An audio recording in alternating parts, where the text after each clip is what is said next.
So, tell me, what are we talking about today? Today we're going to be talking about a lot of fun things. We're going to begin with new Hyrule Warriors is a Zelda Breath of the Wild prequel. Assassin's Creed Valhalla release date moved up the week. AMD. Ubisoft forward their press release.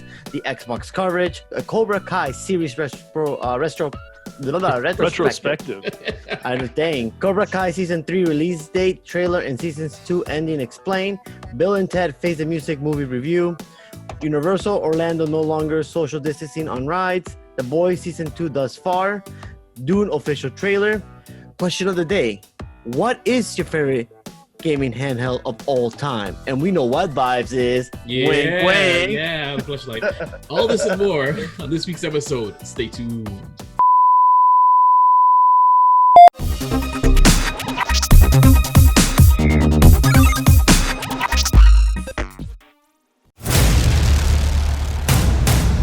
In a world where geeking out never looked so good, two incredibly sexy men will rise for your auditory pleasure.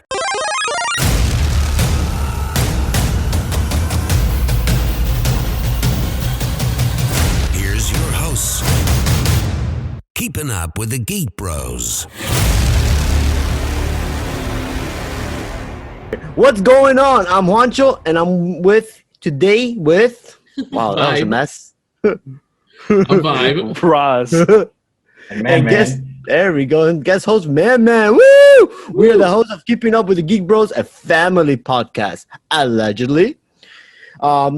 We're going to give a shout out to all our beautiful social media platforms out there. Go ahead, Mr. Vibe. Do your thing. You can check us out on Geek Bros with a zero. That's GEEKB or 0S. Twitter at Geek Bros with a zero. GEEKB or 0S. Email us geekbros, GEEKB or 0S at yahoo.com. Facebook.com/Geek Bros. That's GEEKB or 0S. The first place you can listen to us. First place! WeBigGeeksPC.com. Check it out. The site's got a new look. I love it. And of course, check out our video recaps uncut. YouTube.com/Vibro Studios. All right, we're gonna move on to comments and questions from you, the audience. There is none. Moving on. No, that's not true. There are some. I didn't add them, so you'll have a longer list. Well, what's on your mind, Jens? Because I know Vibe is over there trying to figure life out to see if the Earth is flat and gravity's real. But what's going on with your mind, Vibe? Why do we always gotta Man, why do we always gotta bring that up? Straight for the guts every time. Right there. I mean, it has to be the hookah that you're smoking, bro. That's why I'm coughing. That's why I'm muting myself and coughing off camera because my throat is just wrecked, but I love it. Let's talk about that. Hookah. I'm a hookahing. Like it's going out of style now that I have my own travel size hookah, and I've got some really good. You're welcome. It's called Yes. Thank you so very much. It's this stuff is so strong. Mm-hmm. I mean, I had some the other night, and it was making me like, you get lightheaded. It's true, but I was getting lightheaded to where I'm like this. But I'd come back and smoke some more. By the time I was done, I smoked for about 3 hours. Okay, and it was fantastic. I packed it only once.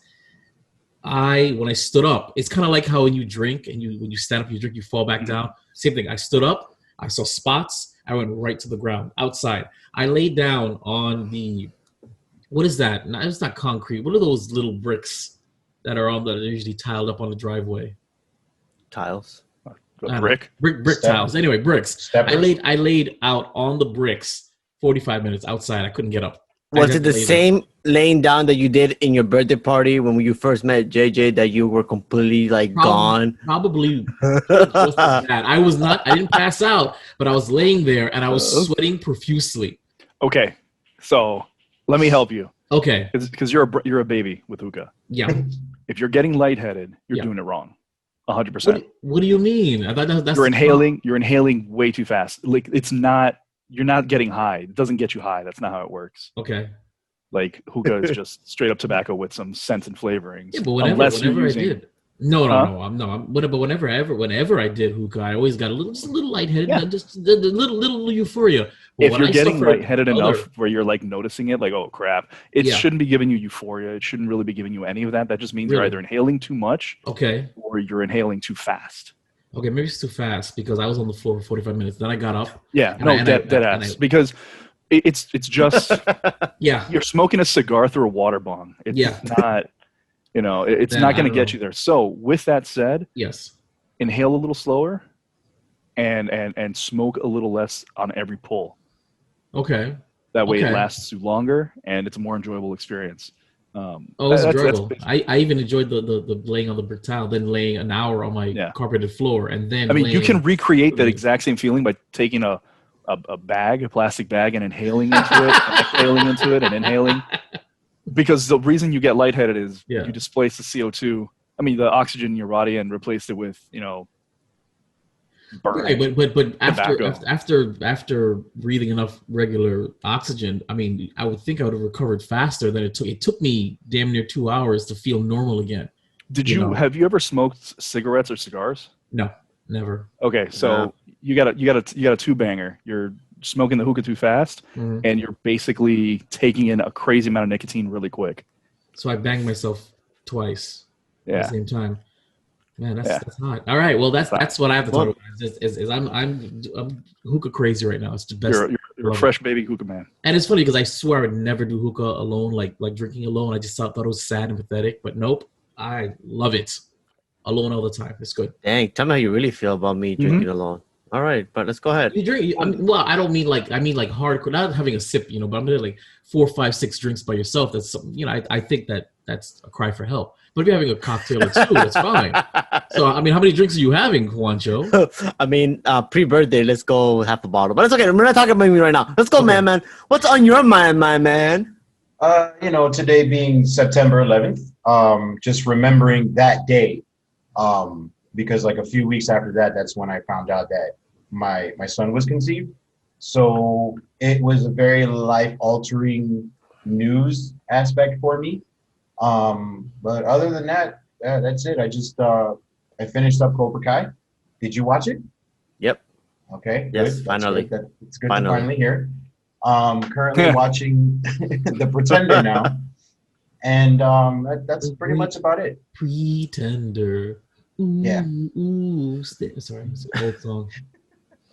Can't Mr. stand it. Bros, what's on your mind, sir? I don't have really anything exciting going on right now. I've been watching a couple things on TV, like Lovecraft Country. That's a pretty interesting. Is it? show. Is it? I saw a trailer for it. And I was curious, and I was like, is that about Black empowerment being stolen or something? Is it? 'Cause that's the impression it gave me. I gotta give you a very light, perhaps, as an answer. Okay. You got to watch at least the first 2 episodes Mhm. to really get the idea. It's a really interesting show. It's kind of like anthological. Like the first 2 episodes are definitely connected perfectly together, Okay. and then episode 3 and 4, same characters, same setting, but the genre of the episode almost shifts completely. Is it taking like the American Horror Story kind of thing, where it's the same characters but they play different people? No, because that is a true anthology. This is, like I said, this is like a lightly anthologized show, because Okay. it's the same characters, same actors, but like, for example, the first 2 episodes are definitely exploration horror. The second episode is haunted house. The third episode, and then the 4th episode is horror action adventure. Crazy, Okay. I know. Okay. Interesting. So it's interesting, and it plays with the racial bias of the time in a really interesting way. Okay. It takes place in the early 60s, so racism is high and tight all over America. Mhm. So there's definitely a lot of that going on. But I don't know. I can't say I'm really loving the show, but I don't really want to talk about it too much, because Okay. if you're going to watch it, I want you to watch it, and then Okay, we can okay. discuss it after the fact. All right, I'm Same curious. thing with the documentary that I just finished called High Score on Netflix. That Such a good one. Saw that. I Juancho's saw on it. I that. saw that. about Yeah. it. You guys should watch it. It's I didn't really watch it, fun. Is it? It's a super flawed documentary series, though, because it is just the surface tones, the top tones of whatever you're watching. Like you see it, and if you know anything about the history of anything they're talking about, you're like, it's only a little bit. They're only giving us a taste. Okay. So It's like a tease. It's like a tease documentary. What did Yeah. you do to your audio again? I'm far away from my mic. My Oh, neck hurts. wait. That's terrible. Wait a minute. Okay, Because is your it mic better now? cast, yes, Is it better? please, Okay. please. Your mic cast sound like you're hosting something. All right, what's Raj, on Pulling your out mind? speakers. All right, what's Anyway, up? that's it. Nothing exciting. Well, real quick Alright. question. Raj, did you watch American Gods? Man, I saw the first episode, then I wanted to wait for the whole series to stack up for the first season, and then the showrunner quits, so I gave up. I read the book. It's an amazing book. I love anything Neil Gaiman, but I kind of don't want to get into it now because I don't know. Like once you change showrunners and your show gets canceled, I don't want to jump in on that. Right. Yeah, I watched. I just wanted to see what your take was on it, to see if there was any relevance to the other one that you just talked about. I mean, like any connectivity between them? No, just your take to see if there was anything, I don't know, related to them. Because I see what you're saying. I saw the I'll whole, give it a try because, like I said, anything Brian Fuller, that guy, his shows are amazing. Hannibal, amazing. You know. Anyway, yeah, moving on. All right. King Juancho. Yeah, no, King Juancho. So what's on my mind? Two things. I just been reminiscing, just trying to figure out if I'm making all the good choices in life right now, career-wise. Just trying to figure out what to do moving forward. And finishing up a little bit of Control. I'm like teasing a little bit of Odyssey. Just wanted to see what the hype is and what's about that game. I'm actually enjoying it. But I'm gonna go back to Control. And shout out to my homie. Her song released about a week ago called "I Poppy." It should be in Spotify. Her name is Alex Rand. It's actually a really good dancing song. I really enjoy it a lot. So check that out.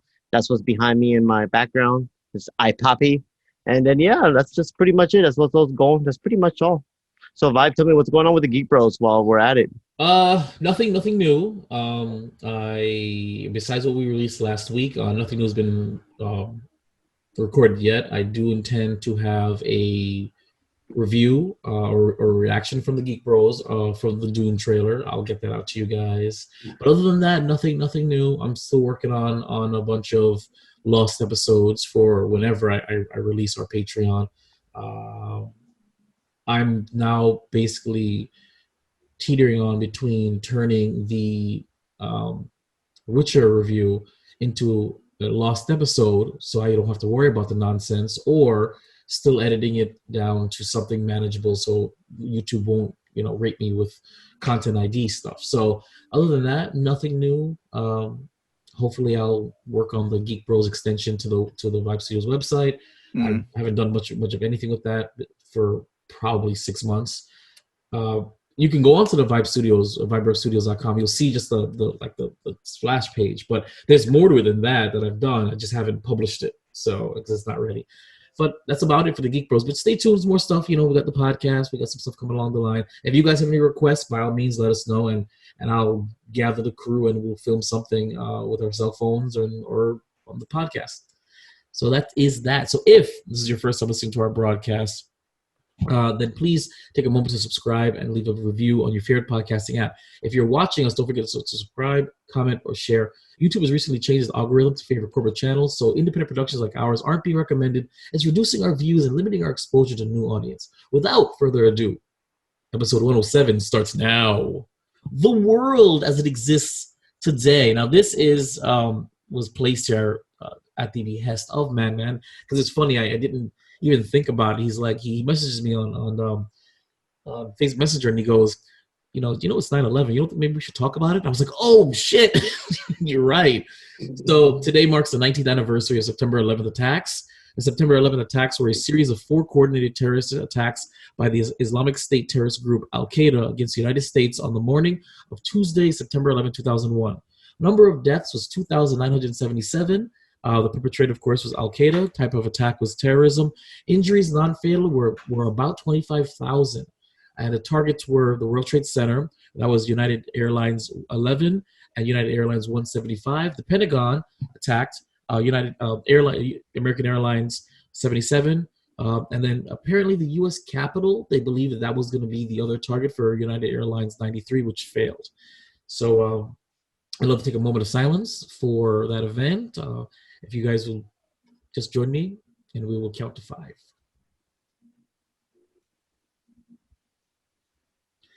Thank you. And that is the only dead air we will ever have on this podcast. All right. So we're moving on now. Mr. Wancho. All right, time for the fresh scent. Fresh scent. All right, Geek Bros approved movie of the week because Vibe is so tired of being stuck at home and he wants to go to the cinema. Tell me, Vibe, where do you want to go to the cinema? Where? Tell me where. Vibe has not been stuck at home for the last 3 months, so I don't know what you're talking about. I've never been stuck at home, actually, because I'm an essential worker. I got this thing, Wynwood Carpool Cinema. They're actually bringing back the drive-through in Wynwood. It sounds amazing. So it's forever. To the Wynwood Carpool Cinema, Miami's boutique drive-in movie theater. So they actually are right now airing The Mummy and Battleship. And Battleship actually is a guilty pleasure for me. I love that movie. I know it's terrible, but I love it so much. The original Mummy? No, not the original Mummy with Brendan Fraser. Yeah. Which is also a gem. And that's not the original Mummy. That's the reboot. That's the original reboot. That's the original reboot from before the other reboot. But anyway, they're playing those two. Because of the curfew, however, they're no longer doing the 10 p.m. movies, but they do have a Thursday, Friday, Saturday, Sunday, 7 p.m. movie for both. You buy your tickets, you go. Of course, the rules are you must stay in your car at all times during the movie except using the restroom. Basically, this is what they say on the website. Basically, the ground is lava. You must wear a face mask when leaving your car. Our staff will guide you to the bathroom and around the lava. So, it sounds like a lot of good time. I will be checking this out, either with me and my hookah or my offspring. So but again, what's wrong with The Mummy from the Brendan Fraser? That was a great movie. I didn't say anything wrong with it. Why I was excited is when I said Battleship. And when I said Battleship, I was like, absolutely, I want to go see Battleship sitting in my car. When are you going to go see it? Because it was canceled. No, it wasn't canceled. Just the time. The time was canceled. The 10 p.m. and the 9 p.m. Shows were canceled. So that's what canceled due to 10 p.m. curfew. That's what it is. So okay. That's fine. Yeah, that's a little good time. So check it out. There's no safe way to go to the movies if you're missing your movie buff. And there's food, there's shows, there's rules, there's the location. I think it's a great idea. So if you check it out, let me know. But I will be checking it out eventually, probably next weekend. Hopefully the curfew's lifted. Okay, all right. And that is it for what's Geek Bros approved movies of the week, I guess. What's new in the gaming world? Well, let's talk about the games coming out this week, guys. Let's do it. Yeah. Kingdoms of Amour. Yeah. Re-Reckoning for PlayStation 4, Xbox One, and PC came on the 8th of September. Necromunda. What is it? Amalur. Amalur, yeah. Sorry. Amor? What? The Amor? Amalur. Kingdoms of Amor. Is that Necromunda Underhive Wars for PS4, Xbox One, and PC. Okunuka Madness for PS4, Xbox One, Switch, and PC. Star Renegades came out on PC on September 8th. It's free on Game Pass if you have it. The Sims 4 Star Wars Journey to Batuu Game Pack came out on PlayStation 4, Xbox One, PC September 8th. I'm actually enjoying the little game pack. I got it because my wife loves The Sims. It's actually fun. You actually have a little bit of the park Batuu inside the game, and you can travel to different parts, build your own lightsaber, get your own little droid. It's pretty cool. Outer Worlds Peril of Gorgon DLC for PS4, Xbox One, and PC released on September 9th. Bounty Battle released on September 10th on PlayStation 4, Xbox One, Switch, and PC. Mo Astray on the Switch came out on September 10th. And today came out Inertial Drift for PS4, Xbox One, Switch, and PC. Yes.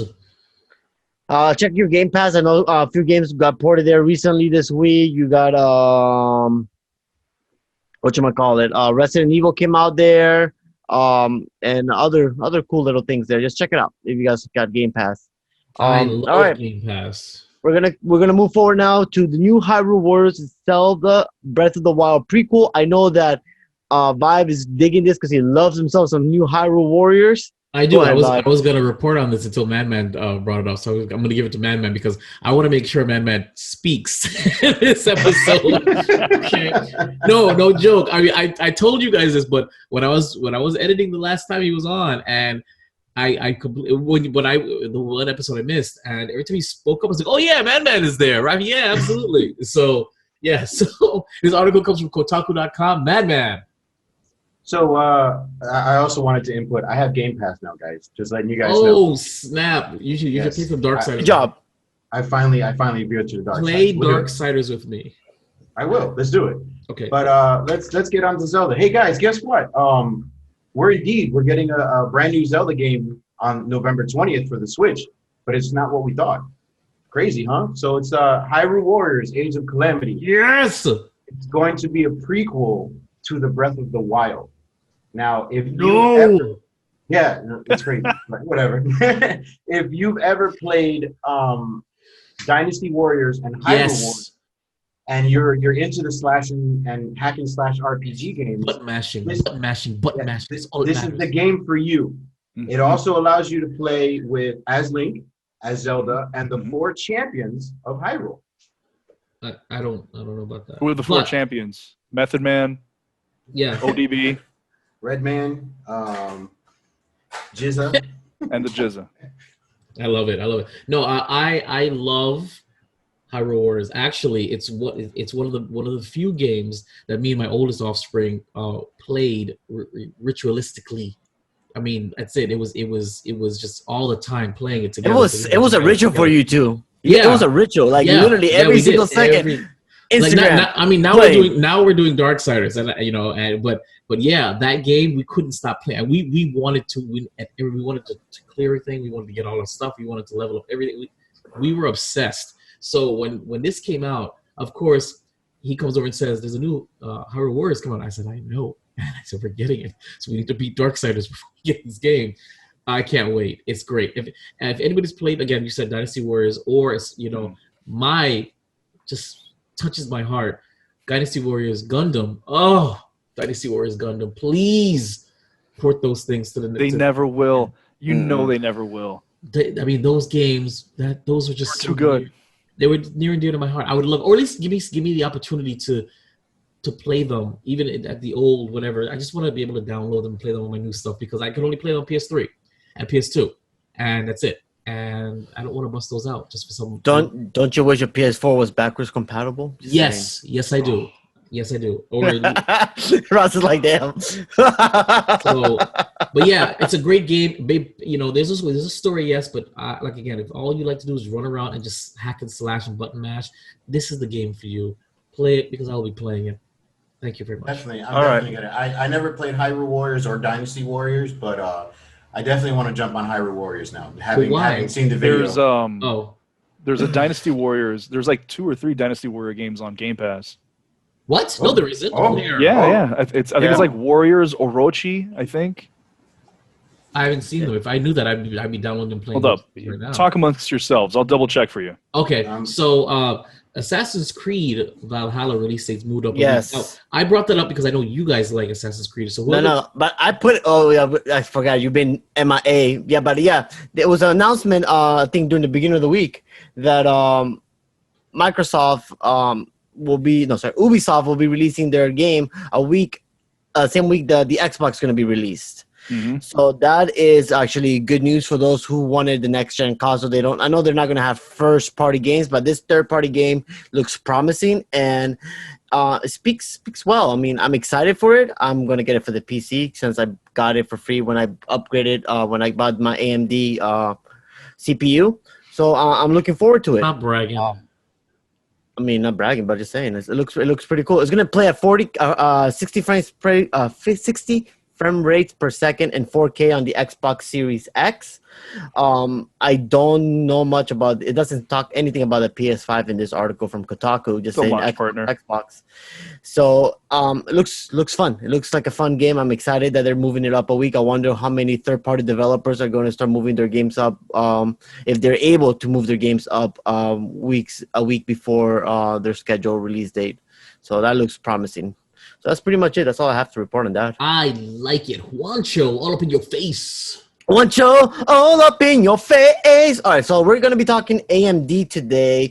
That is the people who are going to be releasing the next graphic cards in October. Well, not releasing. They're going to be making an announcement for them. That's great. AMD is Advanced Micro Hold on. Devices. But I'm going to read this because I put it there for why? But why?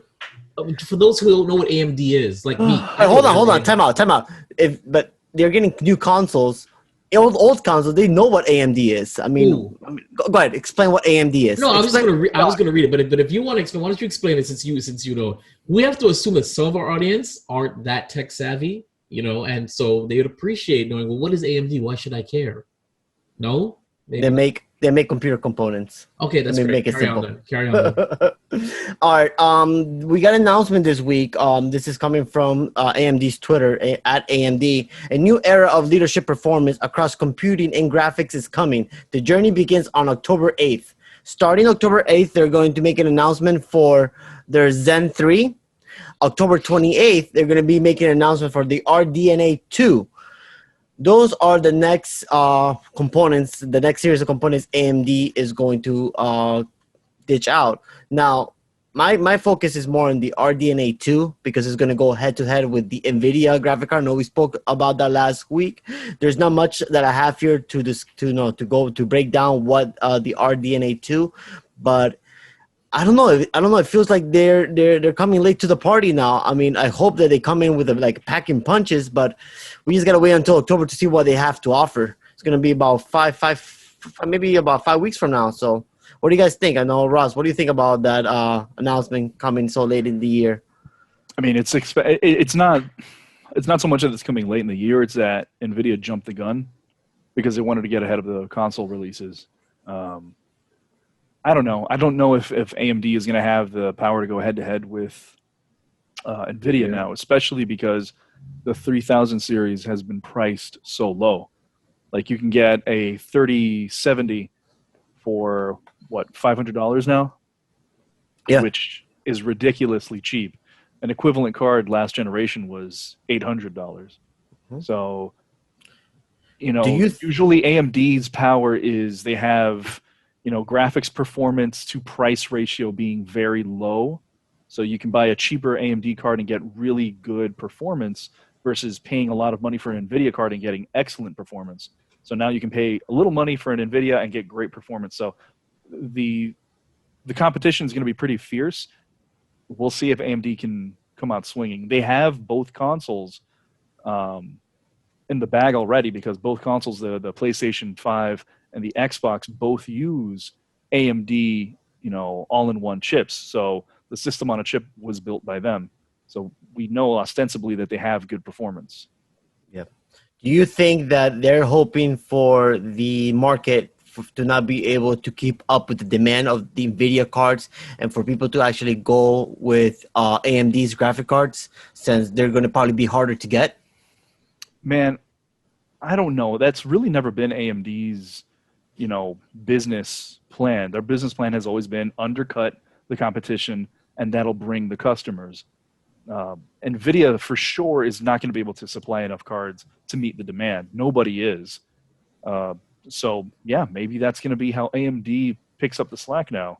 NVIDIA doesn't have enough hardware, so people are like, well, if I can't buy a 3080 or a 3070 or even a 3060 in a few months when it comes out, I guess I'll pick up whatever AMD's equivalent is.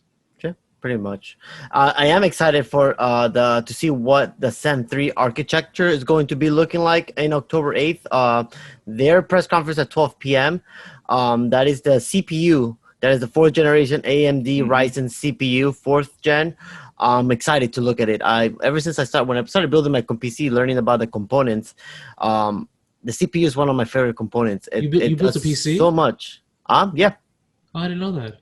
Yeah, I built a PC, and one of my favorite components in all of this is the CPU. Just the amount of stuff that it has to go through. It's really, really interesting. You can actually have a whole podcast just on a CPU breaking down. Why did you build a CPU or computer? I didn't want to invest so much on next gen consoles. I wanted to invest on computers that I know will last me a long time and will be able to keep up with the with the graphic cards and all that good stuff. So it's just preference for me.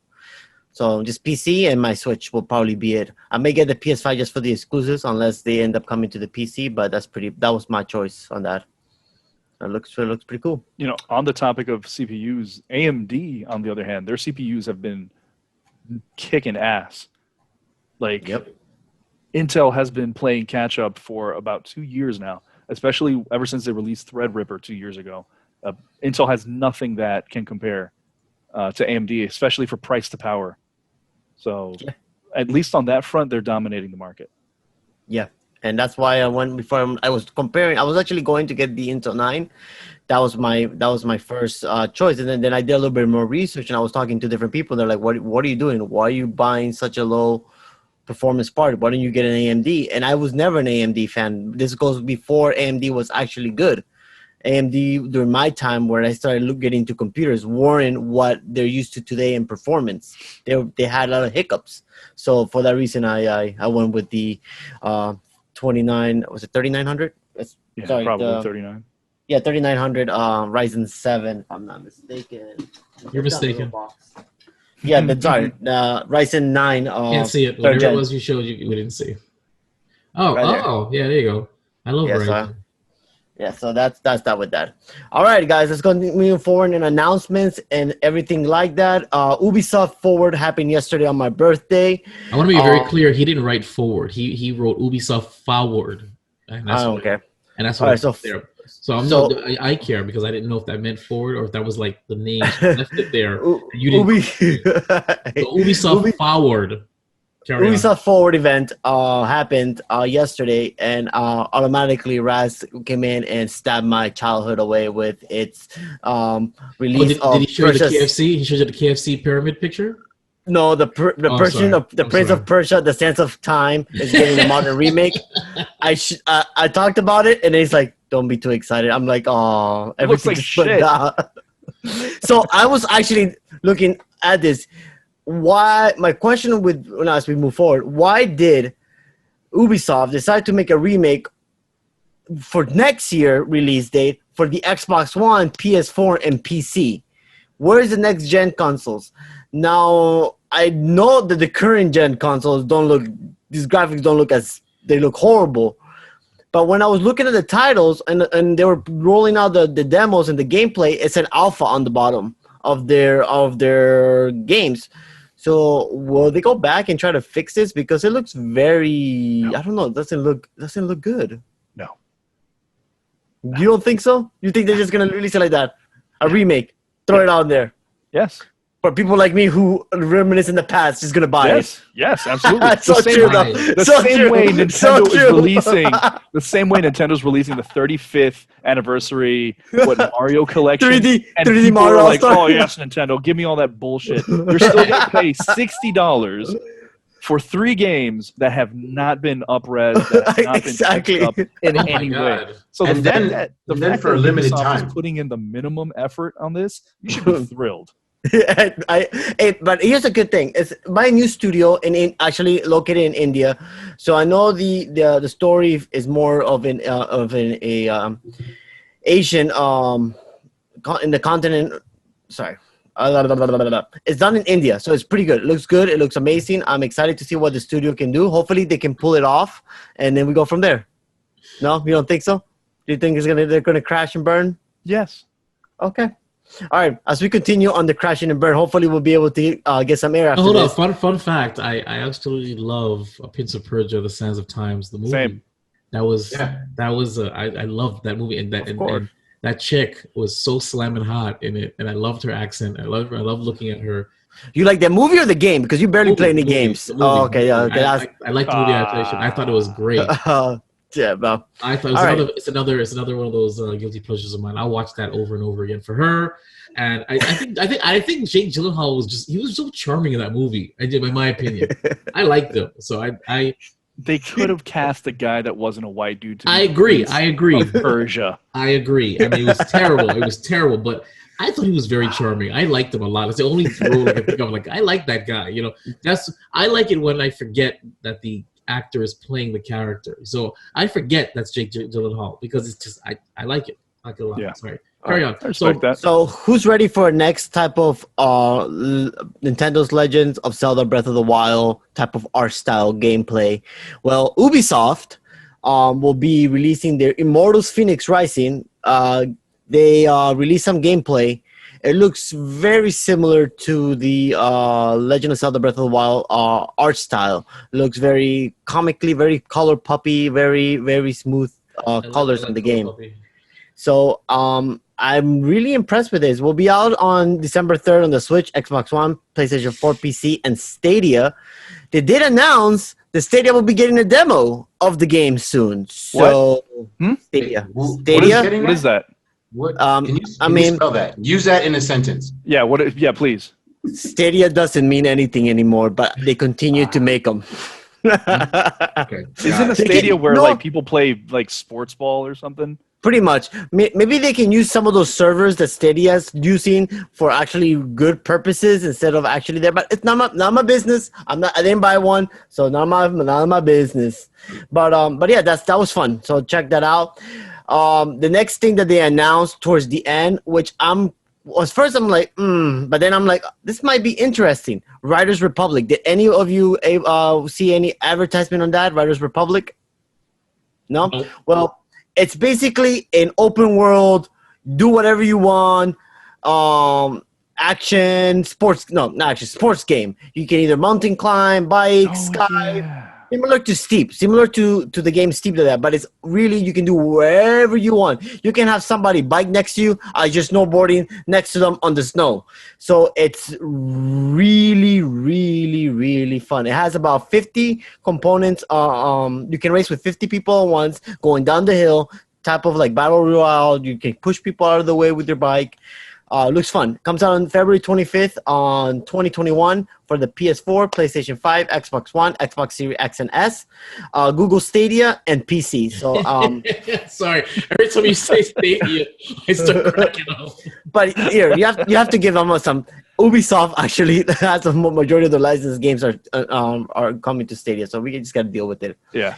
I know Ross is excited for this. I don't know. I am. What about Man or Scott Pilgrim versus the World, the game? Yes. Does that ring? Yes. Yes. Wait. Yes. Are they re-releasing? Yes. Because I already. Yeah, they're re-releasing it, man. They're releasing Finally. the complete edition. Comes out on Xbox One, Switch, PlayStation 4, and PC. Is it coming to Stadia? Is it coming to Game Pass? I don't think so. I don't think That's so. another game that me and my offspring would play together. It's great. And guess when it'll be out? Holiday season this year. So that was fun. It looks amazing. The remake looks fun. And They're remaking it? No, well, it's a complete It's a edition. re-release. they're not. They're not. It's Okay. just a re-release. Yeah, Right, but there's two things in the We'll try to find a good time. at the end that they're gonna be It's just the Giving DLC. yeah. Wancho. It's what the DLC's been out from the beginning. So Yeah, I never got the DLC. yeah, Okay. it's basically just the whole game plus the 2 new characters. Knives, Chow, and Wall as well. So Wall, those yeah. will be. The next thing that they announced was Good game. Rainbow Six Siege is coming to next gen consoles this year.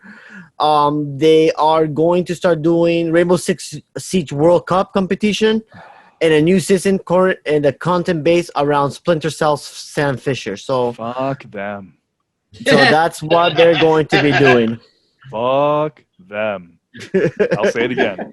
With All free right. upgrade to next I gen. don't So if give you a bought the shit. console, it's free Stop. upgrade. Don't give a shit. Stop giving me Sam Fisher in other dumbass games, all right? Give me a Splinter Cell game, all right? I don't want to see his dumbass name pop up in anything unless you're saying Splinter Cell for the next generation system. You get to wear that stupid visor, the 3 lights, okay? I don't want to hear the next. He's going to come to Mortal Kombat next. You're going to see. Or Smash Brothers, because everybody. Yeah, joined. Smash Brothers, exactly. Yeah. They'll get real steak and bring us Sam Fisher. Alrighty. So they did give us more updates on Watchdog Legion. They did reveal that they're going to have a storyline for what's his name? Aiden Pierce. Miles Morales, yeah. Yeah, so additional Aiden Pierce will have its own campaign there. As well, a popular London rapper, Stormzy, will be featured on the game and with the special Follow My Enemies mission released on October 29th. So it looks fun. The game looks actually, the more and more I look at it, at first I was like a little hesitant on Watchdog Legion just because of how it plays. But then I started getting more and more into it. It looks fun. I don't know what you guys have. You guys seen any gameplay or any seen trailers like that for Legion? Yeah. All right. Well, Yeah.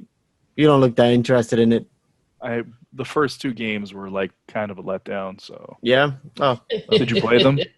I did play the first one. I didn't enjoy the second one as much. I actually enjoyed the first one more. So that's they were they were definitely a game where they were trying to capture the magic of Grand Theft Auto, those open world, do anything you want style games. But I don't know, it just didn't hit as well. I blame the story. The stories were not as engaging. Like Aiden Pierce as a protagonist was not exactly setting the world on fire.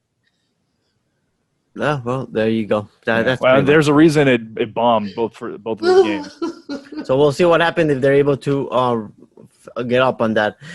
They also did make a quick announcement for a limited time. Turbo mode will be available for Hyperscape. That is similar to Epic Solid Gold mode. Puts players in a fast-paced game where all weapons are maximum rarity. It launches on September 15th. And that's all that I have for Ubisoft Forward. You played Hyperscape? Nope, and I don't know if I should. Doesn't look. I don't like those. It's I don't basically like the battle royale games. it's an arena shooter with a battle royale functionality. So if you like Overwatch, No, I don't know. It doesn't do it for me. I don't like any of those games. Those games are. I'm not good at them. I die fast, and I hate dying fast in games. It frustrates me. Oh. Yeah, no, sad tears. There was a Can't play 12-year-old. Mario. There was a 12-year-old that hurt his feelings once. There you go. Somebody called him out. Yeah. I don't rage quit. I just get sad because I want to actually win, but I can't. Oh, makes me feel really bad.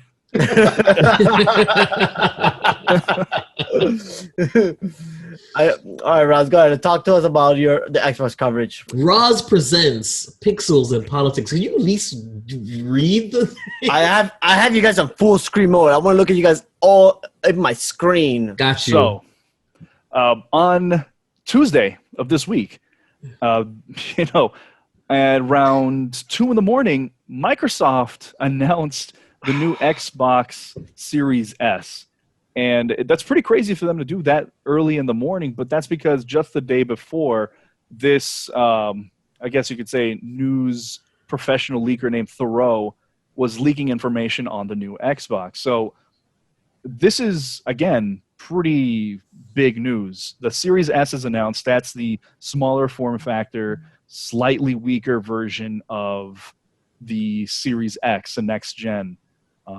But along with announcing that new console, they announced the prices.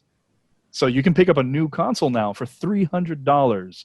I don't know if you guys know how unprecedented that is. Yeah. We haven't had a brand new console release for $300 since I think the PlayStation 2. Well, I mean, does the Switch count? Wasn't that like $300? I don't really count no. the Switch. That's a handheld. Yeah. That happens to dock. Oh. We're talking about Also, it doesn't even do anything 4K. over 720p very well. So. Oh. Okay. Sorry. But the fun part about that is $300, and it outbeats all the current gen consoles. So you're getting bang for the buck. So they're selling it at a huge loss. I have to assume. I don't know if you're gonna wait until the end of this. Are you gonna touch on the Xbox All Access? Everything. I'm going itemize this bitch. He's going balls to the walls. So that's coming off the $300. Plus, they announced the Series X price for $500. So they're ideally planning to undercut PlayStation's price for their 2 consoles, plus setting the high mark for the top-end console at $500. Everybody was suspecting that the PlayStation was going to be $600, but now I don't see how that's going to work. I don't see how PlayStation could sell their console for $100 more than the competition, especially when the competition has a lower price tier at $300, which they certainly won't be able to match. So not only does it have that really good price range, but it also is now bringing back what they call the Xbox All Access feature. And Have you guys heard of the All Access? They did it with the current console. No. So the way it works is you purchase a new Xbox using a monthly payment system. Oh. So for the lower end Xbox Series S, you would pay $25 a month, but that also includes Game Pass Ultimate, which includes Xbox Live Gold Game Pass. So for $25 a month, you get the console plus Game Pass, and that's it. You're out the door. You don't have to pay a down payment or anything. Just boom. But there's a catch. It arrives at your house. Oh, okay. But there's a catch. There's a small catch though, because I've looked into all the Access Game Pass when I wanted to buy the X one. Was that you need to have a good credit score. You need to at least have an. Anything that's financed. Yeah, anything that you have to pay a monthly on, you got to have a decent credit score. Yeah. And then they have the Series X also on the same plan. So instead of $25, it's $35. So $10 more a month. That is a crazy deal. And when you add up the monthly for the 2 years that you're going to do it, 24 months, you end up paying $100 less in totality. Yeah. So it costs less money to do this. How are they making money? How are they making money? That's honestly, I have no fucking clue. I don't know how Microsoft is making money on Game Pass. I don't know how they're making money on All Access. All I know is that they're doing this just to take the piss out of Sony. But wait, there's more, you can say. Oh. They're also adding EA Play, which was EA's version of Game Pass, to Game Pass. So now you get all the EA games in Game Pass included. Everything. I don't know how they're making money. Man, Juan, Vibe, anybody, if you've got some kind of masterful, business acumen here that you care to share with us.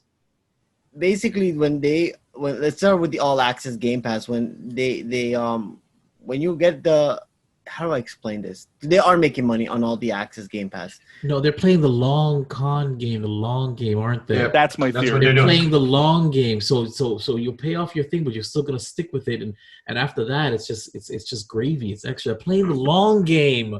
What they're probably gonna end up. Yeah, that's what they're probably gonna end up doing is you pay off your console. And exactly. They'll upcharge the Game Pass and the Live and everything else. Like cable does. For the first 2 years, it'll be $10 a month. After that, it's like $100. Whoa. That I wouldn't see that coming at all. Actually, man. Only because the video game market is way more volatile than cable. People are very much willing to jump ship to a different carrier altogether. If Microsoft jumps from $15 a month on the Game Pass Ultimate to $50 a month, forget it. You'll see people leaving, Xbox in droves. Already $15 a month is a stretch for a lot of people, considering you used to be able to get gold for $2 or $3 a month. Right. So I don't know. I don't know how they're making money, and we'll see how that shakes out. Now, what's really interesting about the S, though, is the hardware. There's been a lot of talk about, oh man, this is a weaker console. Why should I buy it? It's I'm going to pay $300, but I'm going to get a device that won't be able to perform like the higher tier devices. And this is something I'm actually pretty interested in, not so much for my living room TV, but for a guest room or whatever, because it's meant to play games not at 4K. Guys, it's meant to play games at 1080p or 1440p, which is a quarter resolution of what 4K is. So same texture resolution, same game, same AI, just fewer pixels on screen, because the TV that it would be ostensibly connected to has fewer pixels to push to. So you don't have a performance loss as long as you're using it for the purpose it's intended. Okay. So, because I personally don't care about 4K. I don't care about it. It kind of all looks the same to me. So, well, and then you're the perfect demographic. If 4K doesn't really matter for you, or if you're not connecting it to a 4K TV, you buy this for $300. It plays all your old games plus Game Pass games, oh my God, plus all the new generation games, and you won't have a fidelity loss. The games won't look worse, because just like on a PC where you adjust the resolution from 1080p to 1440p to 4K, whatever. Right. It would just be set to a lower resolution for the TV that it's connected to. That's it. Then the S is for me. It's going Yeah. right in my bedroom. I was going to say, then that is perfect for you. That is for me. Yeah, because I literally don't care. I think after 1080, I don't see the difference personally. And it's small as shit. Yeah. Yeah. Yep. All right. I like it. I like But it. here's I'm a fun part. excited. Here's a fun part. You can take orders. Wow. You can take orders through the speaker of the front of the console. You can actually take your orders through there. So it's listening? No. Yeah. It looks like a speaker box. That's a giant fan grill. But it looks like a speaker box that you find at McDonald's or Burger King. It totally does. It totally does. So I mean, I would love to get a hold of the designers of these new consoles and find out what were they thinking, like what's really going on. Oh, dude. So they already explained what the design for, at least on the Microsoft side, the Sony side is, I don't know, the pop collar makes no sense to me. But the Microsoft one, they went 100% function over form. Okay. So they don't care what it looked like. They just wanted it to work well. They wanted it to, like the black one, the refrigerator looking one, Yep. is a giant heat sink. At the very top, it has a massive fan where it just vents all the heat, so it never overheats. Basically, Microsoft is terrified of a repeat of the Red Ring of Death fiasco from the mid-aughts. Like, they never want that to happen. So that thing is cooled from here to friggin' Kingdom Come. The S has that big black speaker that's another giant vent. So it's basically, we want this thing to run cool. We don't care what it looks like. Fuck you. Figure out where you can put it. I don't give a shit. The other side of the coin is the fuck you, I don't know where you're gonna put 5. The PlayStation 5, I don't know where the shit I would put that thing. It doesn't look like it fits anywhere. No. I'm gonna have to rearrange my living room because it doesn't fit in my TV stand. It's gonna look awkward. It's like as tall as a manila folder. Where do I put that? I don't know who it's for. Oh, man. I'm looking at these images, and it looks just like a drive-through window. Like, it's just right. It does. I was gonna be acting. Playing, let's play. Take orders to the phone. That's bad. That's really bad. Wow. But it's for performance, and it looks good. I'm excited for Microsoft. I'm looking forward to it. I put a link there so you can see it. Oh, thank you so much. While you look at that link, I was reading the Game Pass is currently not making any money currently for the for Microsoft. It's cute. I like it. It's cute. And look at the size compared to the controller. Yeah, I like that. I like that a lot. I mean, I don't know. I oddly want some McDonald's right now, but it looks really, really good. I like that. I like that a lot. I'll point out also, it doesn't have a disk drive. Oh. So it's digital. It's all digital. Oh. All right, now, okay. Well, you guys already know how I feel about digital, so who buys disc anymore? I buy the disc. I want. I know. I want the physical copies. I'll give you a counterpoint. Okay. Most of your gaming lately has been Game Pass. It has been Game Pass. No, hold on. It's true, but I'm trying out random games. I'm saying like I would want the games that I want to own. I'll counter again. Okay. Where are you going to be buying the game discs from? Oh shit! Oh, Walmart. Walmart's still gonna have the disc. You're not going to have really a discount from Walmart, are you? No, because that was like the one. That was the one draw of a physical disc. Yeah, but the physical disc. I mean, well, you don't get a discount from the digital. It's the same price, digital or physical. Nah, unless you go on sale, yeah. But I'm saying like when you buy like a used game from GameStop or something, you get a discount there. Well, yeah, but I don't think GameStop survives the year. No, it won't make it. Not in the Gen X console. Not when it's all digital. I'm just saying this. Like, I don't know. I don't want to buy something that's digital. Just is not tangible. I can't hold it. I can't see it. I can't look at it. You know, if I'm going to spend $60, I get it. If digital was even $5 cheaper than physical, I'd be all about it. Mm-hmm. But you're paying for something out there in the cloud.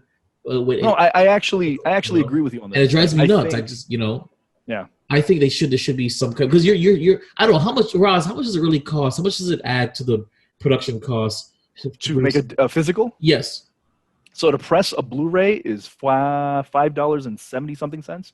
Okay. So they should pass the savings on to the consumer. Yeah. Then make I actually agree. I mean, there's a simple reason why they don't, but I agree with you 110%. So that's the only reason why. But you're right. I have been playing all digital, and it's been great. Don't worry, we know you're gonna get it, and just come to terms with it. I am. You're probably right. I am, because I like that a lot. And You're gonna be playing the old one, and then we're gonna be like, "Hey, we're playing this," and you're like, "Oh, can I join you guys?" And be like, "No, because it's only on the new one." Oh, Yeah, good point. pretty much. But there's a USB drive there. I can get a CD-ROM drive to add to that. Sure. Yeah. Yeah. Wow. I'll also Or point out Blu-ray drive. another reason that it doesn't have a disk drive is it's also geared towards being the xCloud box. Right. People streaming their games to it if they don't have, multiple discs or whatever. It looks like a really big G drive. It totally does. I'm looking at my two G drives here. I'm like, wait a minute, that's probably what it looks like. All right. Yeah. So, all right, I'm excited. I want it. I want it now. I don't know, man. What's your take on this? With a CD-ROM drive. What, the digital and the hard copy? Shit, I mean the whole damn thing. Oh, You've been sitting there pensive with your little milady hat. Yeah, tuxedo man. Listen, again, I'm not an Xboxer. I did get Game Pass for my current laptop, my little baby right here. I love you. I don't see myself buying these consoles. Only because if the Game Pass continues utilizing the PC, that's like Juancho said. That's exactly how I'm going to go. Why waste the money if you can play it on your PC or your laptop or what have you? Right. I don't agree with owning the physical copy. I'm skeptical when it comes to blasphemy. I'm skeptical when it comes to the cloud because where is it? Like I don't. No one knows. But as somebody who's moved, Grandpa. But as somebody who moves often, those physical copies take a lot of room. It's true, man. And they disappear quick. As a counter to that, plant your feet in the ground and stay your ass somewhere for a little bit. How about that? True. I really like different locations. I'm all about location here, location there. I like different views. I have a question for you. Now, your laptop can it play Stellaris? And this is a compound question. And if it can, may I borrow it? I haven't tried, but I'm pretty sure it can because it's like brand new. Okay. Oh, they're pretty much. I'd like you to try it, and then I want you to install the Star Wars mod or whatever it is, and just let me know how it runs, and then consider it. Can I buy a borrow new it? computer? Bro, I'm thinking about it, and I told you I would love it if you could give me some good ideas on what to buy. I have. I'll tell you. Build a computer. I'll tell you more. I'll build out a spec sheet for you. Because what I want one of those laptop. What is it called? Desktop replacement ones. The big screens that laptops. They call them a desktop replacement laptop. Yeah. Okay. I love the big ones. Would you use it for work? No, just a game. Just a game, and very, very light internet. You can get one for like $800, a really good one, right? Yeah. So no, nice. You can fuck off. He's giving you horrible advice. If you're buying a gaming laptop, you don't want to spend under around $1,400. Okay. Period. For sure. Well, what do you consider a game? Because all I really play are like Civilization type games or or Stellaris. Exactly those kind of games. The reason I say you don't want to spend under $1,400 is you want to buy something that has newer components that is also going to make your laptop future-proof. Longevity. Because you can buy an $800, $900 laptop that'll play games well, but it will play games well for about a year to 2 years. Okay, so you're that right. investment is not really worth your money. If you're going to spend that much money, buy a console. Right. If you're going to buy a laptop or even a desktop computer and you want it to last a while, you are absolutely spending over $1,200, $1,300, $1,400 because the GPU, the CPU, etc., all that adds up. But while it's a bigger investment up front, it lasts you longer. Okay. My gaming laptop was $1,250, and now JJ has it, and he's still be able to play games to this current gen. and I got the laptop about four years ago. Is it the same laptop that has the really, really poor resolution potato camera webcam? Yeah. Potato cameras, yes. Okay. Roz, I need your recommendations. Thank you, Roz. I appreciate it. You're not gonna get a gaming laptop with a brand new camera. Okay. Yeah, so forget. I didn't know you had a brand new camera, but I want one that's the resolution is better than the background behind me. You want something better than 220p resolution? Oh God, it's so funny. Anything else, Roz, before we move on? I mean, that's basically it. You know, it's kind of big news. It's shaking up the industry how quickly that came out, and you know, Sony hasn't said anything. We are just not even a month and a half away from the release of the new consoles. They're shitting and themselves. We don't know anything. I was planning on getting both, but I don't know anymore. I think I might wait a year or two to get the PlayStation. I really hate that I'm really liking the Xbox, because I really didn't want to have to buy two consoles. I was just gonna buy the PlayStation because I'm a PlayStation guy, but this $300 one makes that an easier. That's what I'm saying, exactly. So that's why I'm really happy about that. But I to this day, and I keep saying it, I am shocked at how much I love the Xbox. Well, the only reason why you got the Xbox because it was gifted to you. You're absolutely right. Exactly. But so you would have not bought it. You would have never bought it. I would have never bought it. But guess what? It was gifted to me, and I didn't use it for a year.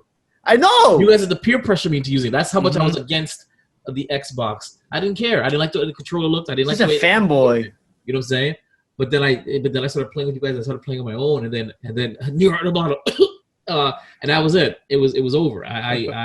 I love the Xbox. I'm like, it's in my room. I can't imagine anything else up in my room right now. It's something that I'm really impressed with Microsoft in general since they joined the gaming consoles. Getting Xbox Live and actually working their way and taking their time to actually craft such a way to play games. Yeah, that has been Microsoft's staple to me, is their Xbox Live service. Because when Xbox Live came out, PlayStation at that time didn't have anything equivalent to such a great service. Everybody wanted to play. All my friends wanted to play on Xbox Live. They wanted to get on shooters. They wanted to get on Halo, and that's been the staple to me on that. So I don't know what you guys think about that statement there. Be having Xbox Live versus all other. I think personally that Sega needs to get back into the console game. Fuck yes. That's it. End the show. We're done. That's perfect. That's my response. 2, bring it back. Dreamcast 2. I think they should surprise us and give us our first legitimate post-pandemic gift by saying we are bringing back a console for you guys, and it would go gangbusters. I would do documentaries for them. I would do anything you want me to do to help that. Sega was the definition of my childhood. Anyway, so that's it. All right, we're moving on to Man's side piece. Thank you. All right, so we're going to be talking about. Actually, there's going to be a ton of spoilers. Everybody saw this, right? Everybody saw Cobra Kai. I just want to put it out there. Cobra Kai. Yeah. So this is the Cobra Kai Season 1 and Season 2 retrospective. Yes, I'm sorry. Shouldn't have read that. 24 years after events of the 19... Oh, he's reading it! He's reading it! Sorry. Hey, come on, you got me lost here. British accent. Yo, it was so funny yesterday. It was so funny. Okay. 34 years after the events of the 1984 All Valley Karate Tournament, a down-and-out Johnny Lawrence seeks redemption after reopening the infamous Cobra Kai Dojo. His rivalry with the now successful Daniel LaRusso. That's all we're gonna do. I love it. With his rivalry with Daniel LaRusso. One time he kicked him right upside the head. Remember that one? Oh God! Yes, all right, so we're gonna. I'm gonna put it out there. Spoilers. I'm just gonna read what I wrote here. Fantastic. This show made me rewatch literally like all of the Karate Kid movies, the original, not the new Karate Kid, not. I like the new Karate Kid. It was cute. Man, but it wasn't. I watched. Thank you. Okay, I went to the storyline. That's all that mattered to me. I didn't care for the other one. It was right really now. cute. I liked You it. did 1, 2, and 3. Yeah, actually, I'm in the middle of 3 right now. You didn't do 4? Okay. 4. There's no 4. 4 is the There's new the Karate 4. Kid. No, I thought 4 was the. I thought 4. Yeah, 4 was Jackie the. Chan. No, I thought 4 Jackie was the Chan's girl. the 5th one. No, Yeah, the girl. The girl is the 4th one. Jackie Right. Chan's the 5th one. That's what I said 4. I don't care for those two. Miyagi's in Sorry. 4. Yeah, I know, but I don't care for those Yeah, two. Pat Morita is in 4. Yes. But Hilary Swank is not a No, replacement. she's not. No. But I wonder. I'm sorry to cut you off. No, you're good. Do they ever explain where Daniel's son is? I didn't see it. Did they ever like a quick? Oh, he moved to somewhere else. Wait, are you talking about in Cobra Kai? No, in 4. No, Like, he says it in Cobra Kai that he said what he says. that It, they moved. oh, okay. That's He it. moved out of Reseda and went to the whatever the Richie neighborhood. Yeah, it was a quick throwaway line. They moved. Oh, so that's why he wasn't in. Okay, that's weird. Okay, all right. Brian, sorry. So it was great to see the old faces with the transition from the old movies in 1984. You know, Reps Ups 84, yeah, Woo, 84. and into the transition to the current timeline, current effects and everything else. So the season begins with Daniel, played by Ralphie Macchio, love him, and Johnny Williams Zabka showing their different paths that they've taken after the 34 years of the All Valley Karate Tournament. Pretty much the first episode, they're still showing that they're uncomfortable being around each other, and in some part to letting go of their unwillingness to let go of their decades-old rivalry. As the show progresses, you see situations that show how similar both characters and their high school students are. The important morals that are taught in the show that need attention include personal growth, the ability to move forward, understanding differences to the point of unification, and letting go of past mistakes and rivalries, which can also help in today's ideology of division. As season 2 comes to a close, both Daniel and Johnny seem to have gotten over their rivalry, but their different teachings between their two dojos causes their students to reach a moment of misunderstanding and ends with a few of their students in the hospital. Hell yeah. Sorry. Mm-hmm. That was crazy. Daniel's obsession with correcting Cobra Kai's way of teaching pushes him away from his wife and also business partner. Tommy also loses his dojo and his students to his foremost sensei, John Kreese, played by Martin Cove, which he then makes the choice to turn his back on Cobra Kai's methods and throwing away his phone, leaving his unanswered Facebook message From Allie. Yep, from Allie Mills Schwarber, played by Elizabeth Shue, we love her, ex-girlfriend to both Daniel and Johnny from the original Karate Kid. Allegedly. What? How did you guys feel about it? I enjoyed enjoy that series. It made me He's a liar. I enjoyed the He's a liar. series, I but don't then believe I you. didn't enjoy the aftermath because now my wife goes around the house saying "No mercy, strike first," and I'm getting sucker punched left and right out of nowhere. And she yells at them and she walks away. I'm like, what the hell? No, can this see is not that. I what can this is see not that. what I want. So I enjoyed it. Awesome. She actually made me sit down and watch 1, 2, 3, and then she's like, "Okay, I'm gonna watch the series 1 and 2, season 1 and 2," and she enjoys it. I enjoyed it a lot. At first, I did love so much of how much the character development for Johnny was at the beginning. I was not digging on him. It made me Really? yeah, I didn't enjoy him. It made me look like a your typical Trump supporter right away. The way he was speaking about people and the way I wasn't vibing with him. But slowly, as the story progressed, you saw a little bit of humanity in him, and that was something that was nice. And it wasn't forced. It was done such smoothly that you can only tell by increments throughout the story of how well his character developed through it. Somebody who got under my skin was LaRusso. I couldn't stand him. I couldn't stand him in the series at all. I wanted to punch him. I wanted to punch him throughout the whole series. I felt like he was a bully. Yep. Yes, that was the point. Yeah. And I was very angry. I was like, why? No, you're not supposed to be like this. Why are you doing this? And then He's on his high horse. I mean, It's called subverting your expectations, guys. man.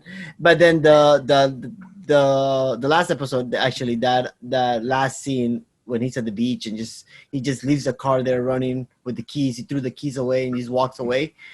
It really like wow, that was sick. That was deep. That reminded me of the beach scene that Vibe did, looking at the sand and goes no. I didn't go no. Yeah, well, yes, you did. Look back at the movie. No, I didn't. I laid in the sand. I stared out into the horizon, and then I whispered into the camera, "Flat," and that was it. So that's what I did. Quick side question: who is your all-time favorite in this series? Character, sorry. Miguel. Yeah, well, you would say Miguel. I like Miguel, and second I like Hawk. Yeah, Okay. Hawk is for me. Hawk was my favorite. Yeah, I'm gonna go with Hawk. I actually would thought that the Stingray would have been your favorite Vibe. Stinger's an idiot. He's a freaking chode. I mean, are you crazy? I couldn't stand that guy. He was silly for the sake of being silly. No, Hawk. What endeared him to me was how every once in a while you heard the stock Hawk sound effect. Every time that happened, I was like, yes. And then by the end of the series, he becomes some kind of like friggin' troglodyte incel men's rights activist, essentially. Because a chud. The reason why I liked it is because that's every kid that's bullied and picked on, Right.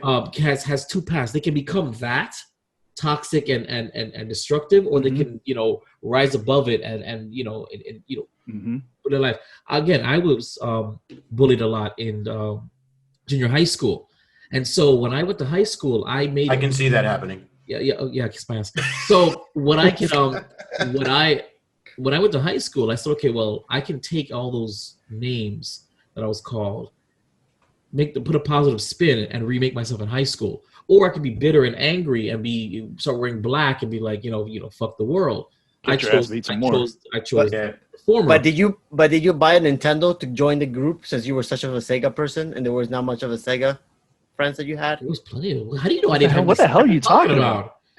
Anyway, the point is, so when I saw Hawk, his heel turn, he was, he mixed it up, but he got progressively more and more toxic as he fell more and more into this persona he created. And I was like, yeah, I can identify with that because that could have easily been me. It could easily be my oldest offspring, who's a little weird and antisocial right now. I said, yeah, that's like a cautionary tale.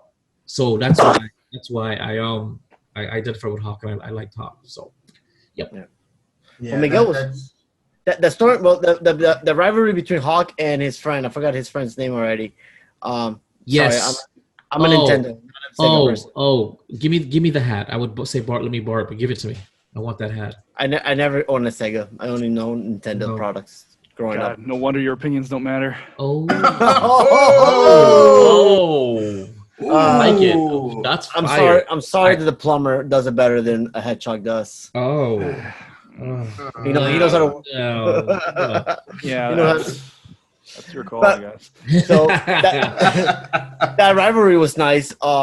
Dimitri is his name. Dimitri, yes. That rivalry between Dimitri and Hawk was nice, but towards the end of season 2, right before the big World War IV in the high school happened between all the gang, the two gangs. Was stellar. You saw a little bit of human in Hawk when they were talking Doctor Who. And he's still in there. He's still in there because of course you can't. A couple of weeks isn't gonna kill you who you are. You know what I'm saying? You can pretend. But then, by him seeing his ex-girlfriend make out with the other girl, I think that brought him very much back to the dark side. He was pissed. Yeah, I don't know if he was pissed because of that. Because he was trying to hit on the chick, and then he's like, not only can I not hit on you, and not only are you lesbian, but you're dating my ex. I'm just like, you know what? Like the universe fucking sucks, and so maybe don't be such a toxic little friggin' chode. True, but just saying. I don't want to say he's justified. No, he's not. But I can see why he went down that path. Sure, I could. I'm not saying it's right. No, it's super wrong. You know what I felt he crossed the line though when he stole the Medal of Honor. from those. I think at that moment he crossed the line. Attempted murder, but that's just me. So I tend to agree with you. I feel like that's the real. I think that's demarcation, right? That's it right there. But but I don't. He's a tragic character to me. I would say he's not tragic. He's supposed to mirror like that shitty kid that really isn't redeemable. Next season, I think he will be a little more like. That's true. They wouldn't have humanized him. They had a flashback with him crying to his mom about how they're messing with his lip and how she went and made things even worse. I don't think they meant him to be irredeemable. I think they meant him to really be a tragic character where you like, wow, yes, who did that? Do it again. Do it again. Squirrel.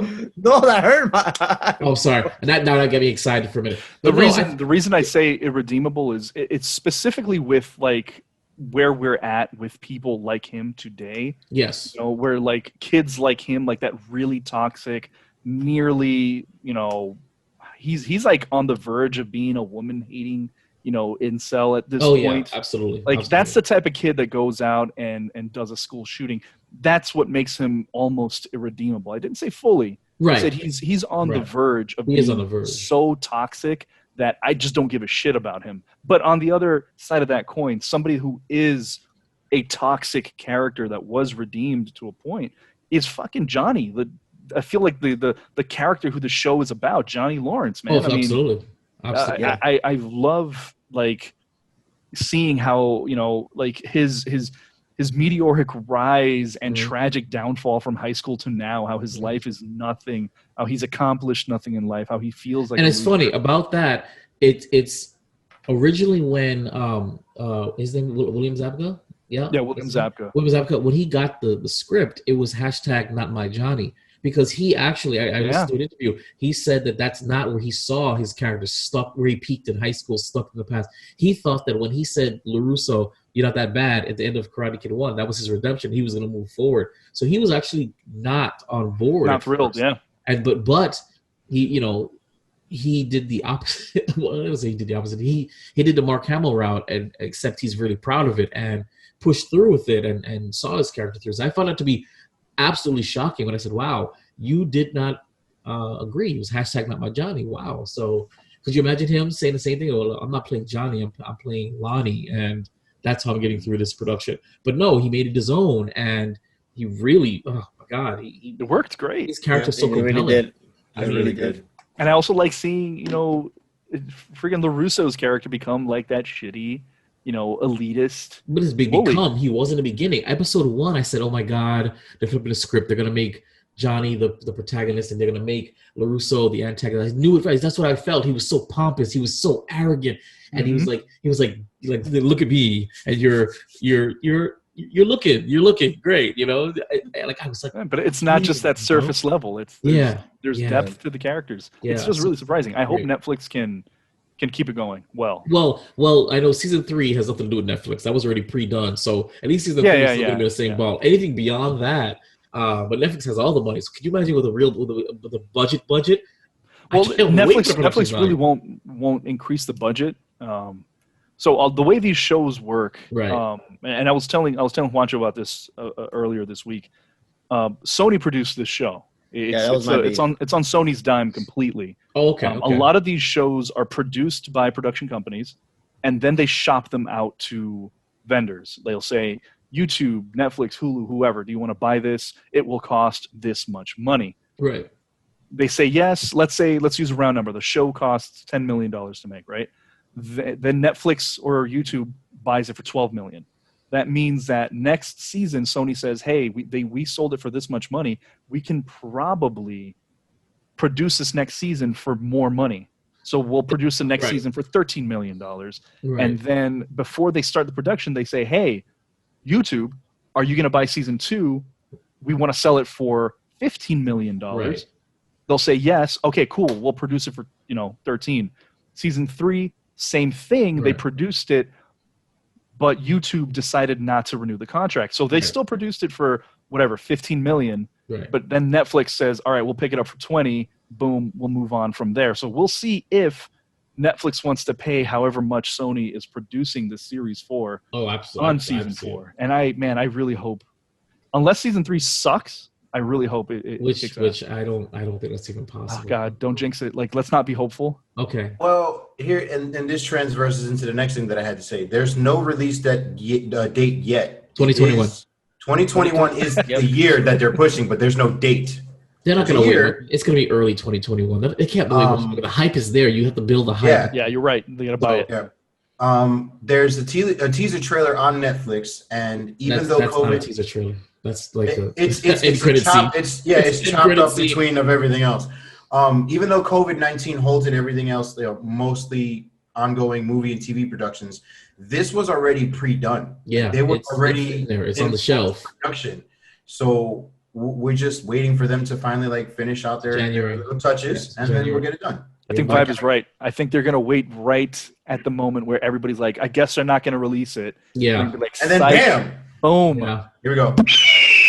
Yes! Go. Oh. God damn. I hear there's a time jump in it too. Like, my God. Liz, do you think Allie Mills? Do you think she's gonna come? Since they killed her off in friggin' The Boys, do you think that they're gonna? You think she's gonna come back? I would hope she so. needs to work. Yeah, I hope so. But I mean, she was great in The Boys. So her stock might have gone a little up. She might have Elizabeth Shue's a hell of an actress. So yeah, probably. She's probably she comes back. And I hope the Asian lady from Karate Kid 2 comes back too. The one he dated or kind of kissed her, had that ceremony with, which I don't know why. I don't know the name of that actress. You just want a nation to come back. I do, but that's not the point though, because I thought that whole sipping tea thing was like, all right, like we're betrothed now. So I was quite shocked that it was with a white woman. So. We're betrothed. I saw that. Did you guys see the short tease for trailer 3 where they talk about that we don't know Mr. Miyagi is a fucking liar? Wait, what? I didn't hear you. Say it again. That there was a small tease of Mr. Miyagi's past that says you don't know him, and then it just cuts off like that, getting Daniel flipped over.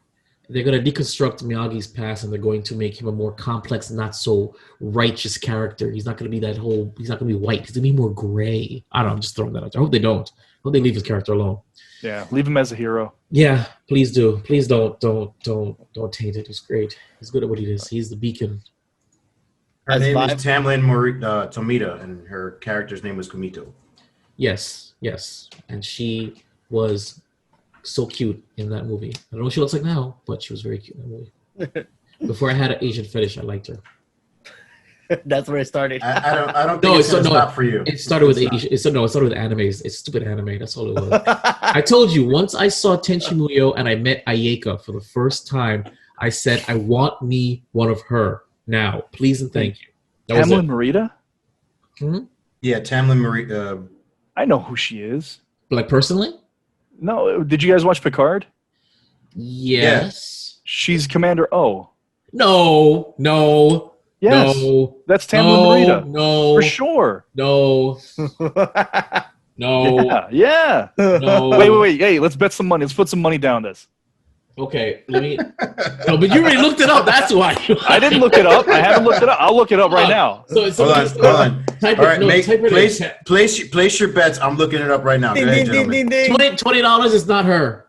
$20 it is. Okay. It's a big money. Swing. Come on. Big money. Come on. We got scrolling. Come on. And I'll look it up. Come on. Scrolling. Yeah. I'm gonna have $40. We're going to the movies. Come on.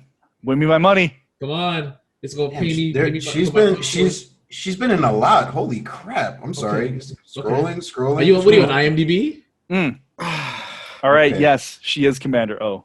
Yes, she is. No! Yep. All right. I have to Venmo because we can't see each other. So Venmo. Yep. Lose. When we hang out, listen. When we hang out, dinner's on you. Okay. Yeah, because you don't drink like that. Oh, okay. So yeah, dinner's on me. Do you hookah? Not anymore. It's just like it doesn't really do it for me. I mean, I'm Moroccan. It's kind of like in my culture. Okay. Kind of. It's like It's kind of like walking down the street, I guess. Yeah. For me, it's a making my way downtown, walking. No, sorry. Damn it. And on top of music, send me that link. I want to see what she looks like. Sure.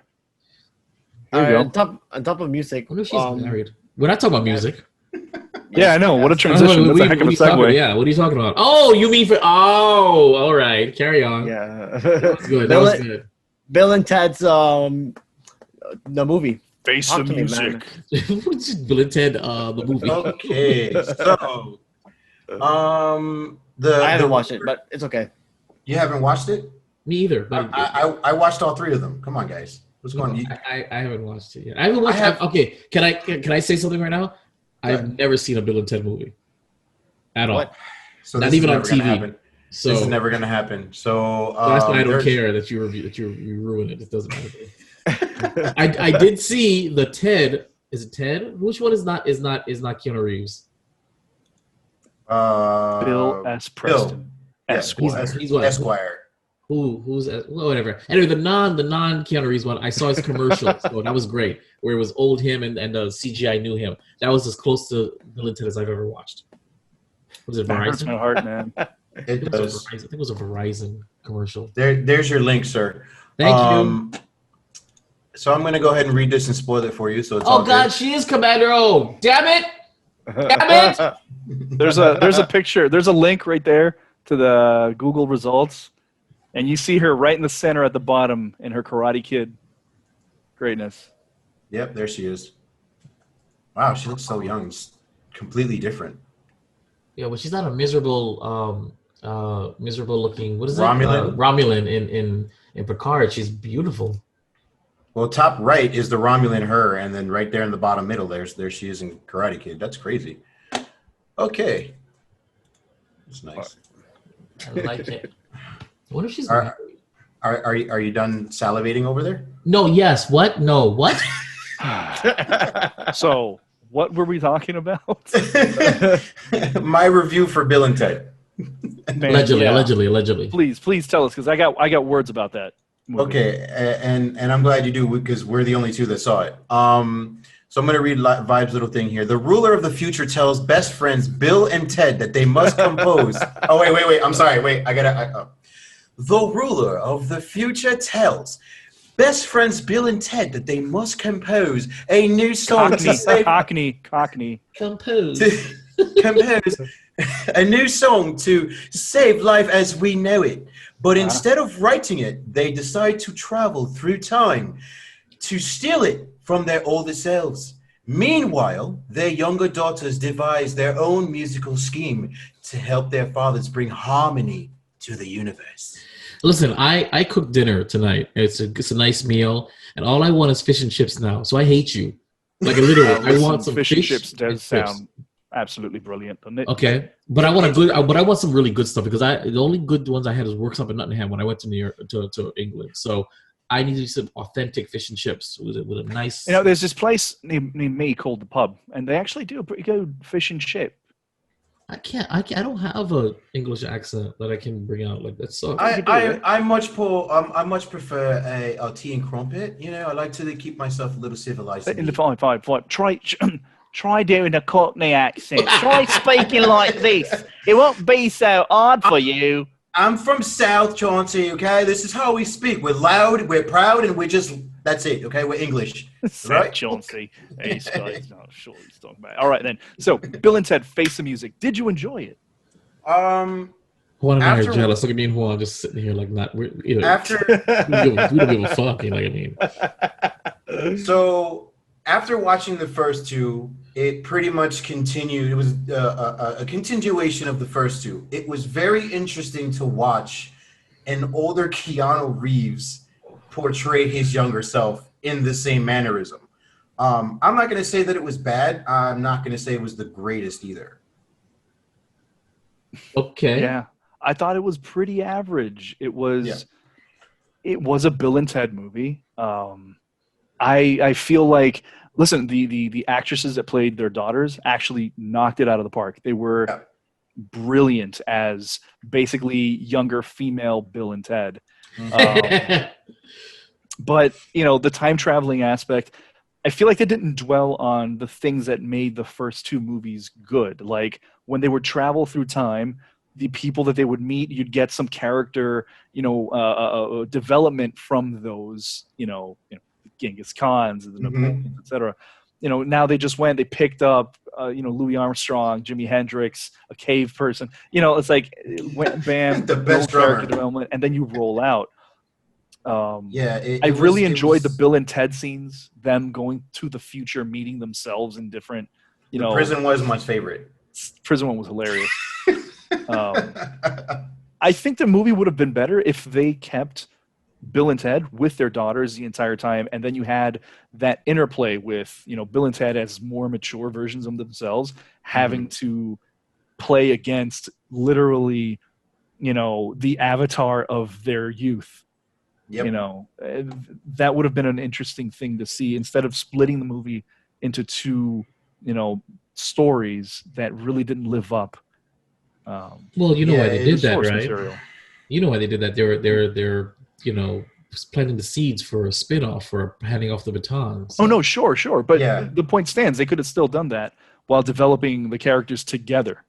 Yeah, I think it would have done better to be like a realization of, damn, my daughters are us when we were younger, and I can't believe that this is how we were. Like a self-realization as you may, and it was just lacking in that portion of it. And then when they all got together in the end to do the actual number, the song, sucked. That song sucked.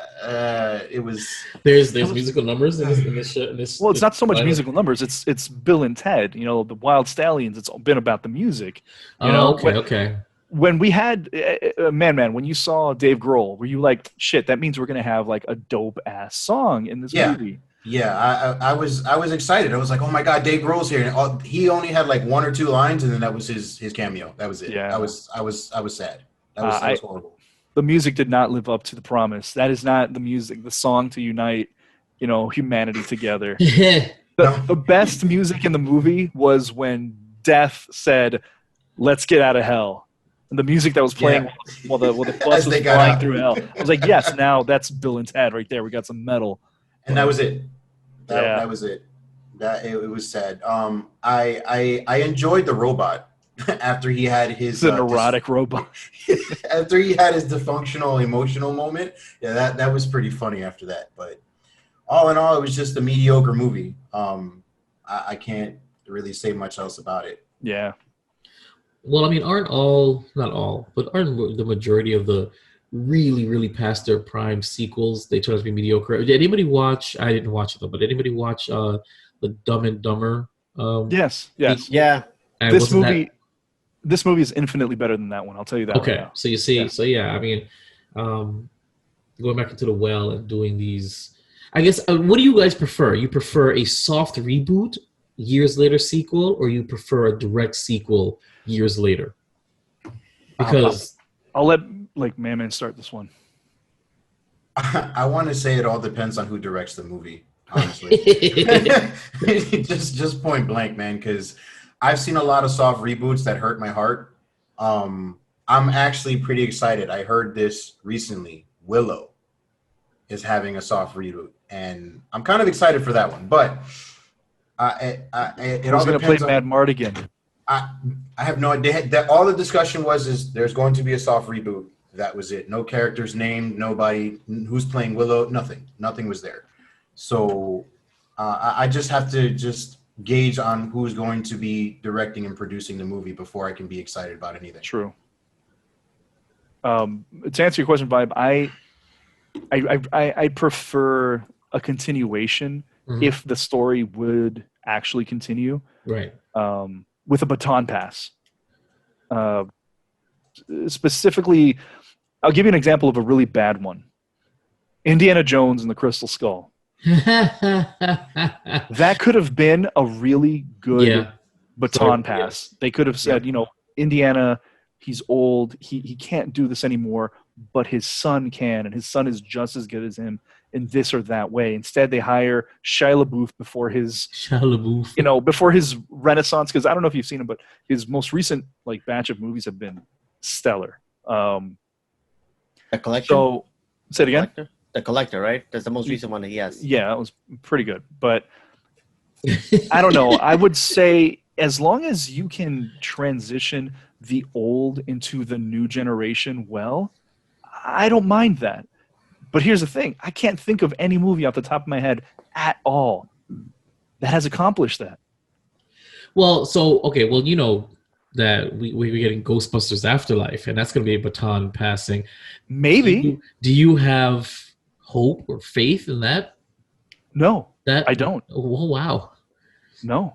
I kind of like it, but it gives you kind of like a Stranger Things vibe to it. I was digging the trailer. Yeah, but And Paul Rudd is a national treasure. he is. He is one of America's sweethearts. Yes. And he doesn't age, or he ages really slow. So I mean, I have hope for that. I liked it, but I see what you're saying. Me personally, I don't care either way, as long as there's a story or lens to it and it works, you know. And that's pretty much how I feel about it, because when you revisit a property 10, 20 years later, I mean, the question is, who's your audience? Are you trying to, you know, are you turning to the people who grew up with it? Or and most studios try to cater to both and end up catering to none. And that's where the problem is with most of these reboots and or sequels. So all I ever say is that if you have one vision, okay, I want to make it for the fans of the original 1980s, 1999 people, cool.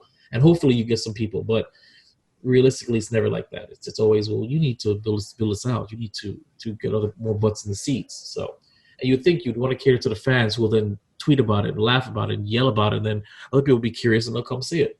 That's Star Wars. which Star Wars one? is Which one? the new. the new horribles. I don't know. I still think The Force Awakens holds up. I still enjoy The Force Awakens. It was a good, Because we were innocent and we didn't know what we were. were, but I liked it. I liked the potential that was there. I liked the seeds that were planted. I liked that it could have gone anywhere, and so I will never not like The Force Awakens. Love it. So Yeah, I agree with that. it was fun. It was fun. It was everything that The Rise of Skywalker could have been if you stopped to breathe just a little bit. Yeah.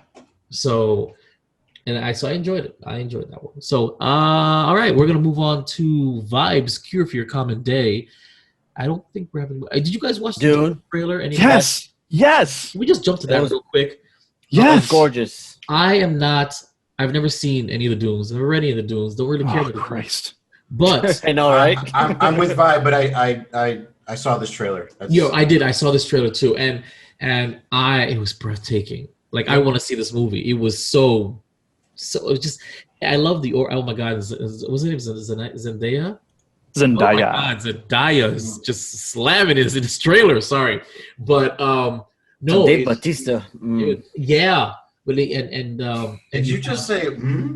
Yeah, Yes. let it bro. Keep going. listen. Hold on now. Dark Keep Flex, driving the bus. Keep driving the bus. Dark Flex has a mad crush on Jason Momoa. Okay, he always says that's a burn.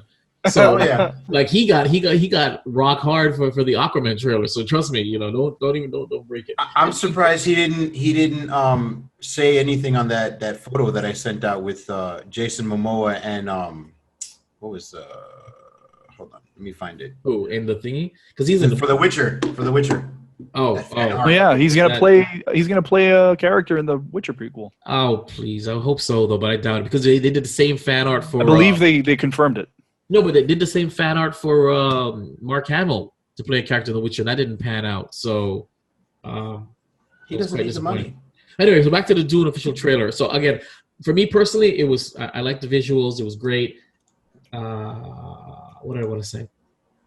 Man, listen, have you seen any of the directors of other movies? No. Dennis Villeneuve. I don't know who's directing He it. directed Blade Runner last 2 years ago. Arrival. 2024. Okay. Yeah. Arrival. I liked Arrival. I liked Arrival a lot. And Sicario. I don't know if you ever saw Sicario. Sicario. No. Just watch Sicario. Okay. If there's a movie I really want you to watch, it's But Sicario. isn't Sicario about something with the thing? About a Sicario, yeah. Yes. About a. Okay. But I An want to assassin. But I want to watch the English one, not the Spanish one. So I want to watch Cicada. Well, you can actually read the audiobook. what? No, listen to the audiobook of Dune. Right. So, but yeah. So anyway, the great trailer. That's about it. I'm surprised how many people were in it. Like, And anyway, just so you know, Sicario's in English. no, I know, I'm joking. I was trying to make a bad joke. So anyway, but guys, tell me what you think. Roz, give me Dune, the official trailer review. I've read the book. I saw the Lynch movie from God. I think it was. Wasn't like there a the 70s. sci-fi original miniseries as well? I've seen the sci-fi miniseries. Okay. The documentary for Jodorowsky's Dune, if you guys haven't seen it, is amazing. And it's, by the way, why they had the music in that trailer that they did. It was homage to something. Yeah, I remember. Yeah, to Jodorowsky's Dune that he never got to make. But anyway, that looked really good. Now, does that mean I'm really hyped for it? I'm kind of excited for it, but we didn't really get to see any of the strangeness of the Dune universe. You know, if anybody had ever seen big ass worm. Oh, you saw the worm, but if anybody had ever read the books or seen any of the movies or TV shows, you know, the Dune universe is flamboyant, to say the least. You know, like House Harkonnen, which is one of the houses in the Dune series, is crazy headdresses, ridiculous robes. Like, it's all about a flamboyant presence. We didn't really see that. It seemed really subdued and very standard sci-fi. Does that mean it's going to be bad? No, of course not. I'm tempering my excitement because I don't want to be let down. It's really difficult to translate the book into a movie. They've tried with a movie already, and they tried with a TV show. The TV show was serviceable, but it's a really difficult property to work with. We'll see if the movie does well. Again, I have nothing but faith with that director. The guy does nothing but bangers. So. Well, from my understanding, the first movie is only one half of the book, because apparently the book has a time jump.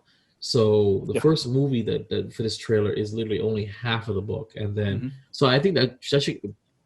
What's the runtime? Maybe 2.5 hours, 3. I don't know. What do you think? It's a Denis Villeneuve movie, so probably 3 hours. Okay, so you think that's enough to service a half of a book? What do you think? I would, if it's written well. Yeah, I don't see why not. Mr. Juancho. I enjoyed the trailer very much. I'm looking forward to see how well these actors are going to be playing together. So that's what I'm looking forward to seeing. And Tuxedo Man. I agree. I was very excited to see this trailer. It actually makes me. It makes me want to go back to watching all of the everything else that was on there, because I didn't even know this was like a thing. And this movie came out. The original came out the year that I was born, so I'm kind of slacking in that department. So. I'm excited. I want to watch it all. I'm gonna dive into this little hole here. Okay, all right. Well, now we're gonna go back to the top. The article comes from InsideTheMagic.net. Universal Orlando no longer social distancing on rides. Actually, there's been an update to this. So, Universal Orlando has released a statement regarding the social distancing on rides, and Inside the Magic has since updated the article to reflect the statement. With Universal Orlando theme parks reopening in Florida during a pandemic, we haven't seen many changes for safety reasons. Actually, that's not what I care about. Where is it? All 3 parks were reopening, whatever, but lately Universal crowd has been skyrocketing after seeing the insane Labor Day crowds, which actually made them close the park to any additional patrons, I guess, or visitors. All 3 parks brought in. There was to return. Where's the part that I saw? I'll get back to you guys on this, because this thing updated in between me posting it, and I don't know exactly what they're trying to say. Okay, wait. Well, actually, we have been planning toward this for months as part of our next step of reopening procedures. We are applying everything we have to learn so far. We've briefed local health officials about our plans, and they have yet to let us know if they're comfortable with us moving forward. Okay, so it was a question I was asked. They said, why are you not social distancing on rides? We want to cancel our passes due to this irresponsible move. And that's what how they responded. So basically, yes, they may or may not be canceling their social distancing, but they've submitted their proposal to the local health department and health officials to see if they're comfortable with them moving forward. So that's actually what it is. It's not that they're canceling outright, but they have submitted a proposal to limit it or cancel it altogether with the local health officials. So that's pending right now. So I do believe they actually are trying to get rid of social distancing on the rides, and rides being the actual roller coaster rides, because I would assume that the wait times must have exploded over the Labor Day weekend. When I went, you don't have to be, all right, if it's just you end up going with a bunch of strangers. But the way they're doing it now is you only go with your company. So and if there's an extra space, there's an extra space. So it was me and my offspring, 3 of us, and of course most rides are what, 4. So it'd always be us, and you'd lose a seat. And if it was one person sat by themselves, and you'd lose 3 seats. And that's how they were doing it. And it was great. I love the idea of not to sit with these strangers. But I would assume that they had an explosion of wait times because of this, and maybe this is why they're proposing it. I only brought this article on the outline to irk Roz, to be real, because I know Roz would be like, "This is ridiculous. 1, you guys shouldn't even be going, and 2, this is absolute asinine." So I know. That's why I just wanted to see your facial expression when I read it. No, I just like at this point, I hope everyone that goes gets it and just gets it over with. Yeah. Just so it all goes. Just hurry up and die so the rest of us can get back to work. I know that's right. Wait, I don't know that's right. Hold on. All right, so moving on to The Boys season 2 thus far. Has anybody seen the first 3 episodes of Did you just shake your head? Yes, I have not seen any of the Boys. I only saw season 1.5. Wow, that's unfortunate. All right, so The Boys season 2 thus far. Episode 1 for me began with holy shit, and I enjoyed it. Episode 2 was decent. Episode 3 was another holy shit. And when I say holy shit, it's just the gore and the nonsense. It's just great. I love it. I mean, you literally get to see a head explode, and I didn't expect that, and I audibly yelled like, "Oh my god!" And it was a prominent side character, I guess. And I thought that after, spoilers alert, the way season 1 began with the absolute obliteration of Huey's girlfriend, I thought they wouldn't really be able to like get that visual reaction from me anymore. Like, I love the gore, but when episode 1 began with the head blowing up, I said yes, absolutely, more please. And I'm sure you guys know what I'm referring to in episode 3, which was just so great. It was terrible, but it was great. And the fact that they lingered with it, I would think that was just what had just happened. They'd move on. No, they lingered. They really lingered, and they really stayed inside that situation. They stayed inside. Yes, they did. All deep inside. They made it. They made the most out of it. They said, you know what? We're using all parts of this situation. Did not see it coming either. No, and it was great. And I loved it because what's his name? Discount Aquaman. The deep. I love it. He gets up and he goes, "Oh crap!" It was great. What do you guys, Roz? I'll get with you, Roz. Season 2, the first 3 episodes. How are you feeling? It's fun. It's ridiculous. I like that they're just basically throwing the comic away and just using it as an idea bucket at this point. Really? No, it's working out in a really good way. Yeah. The big reveal with a certain character at the end of episode 3 and what they are was very funny to me.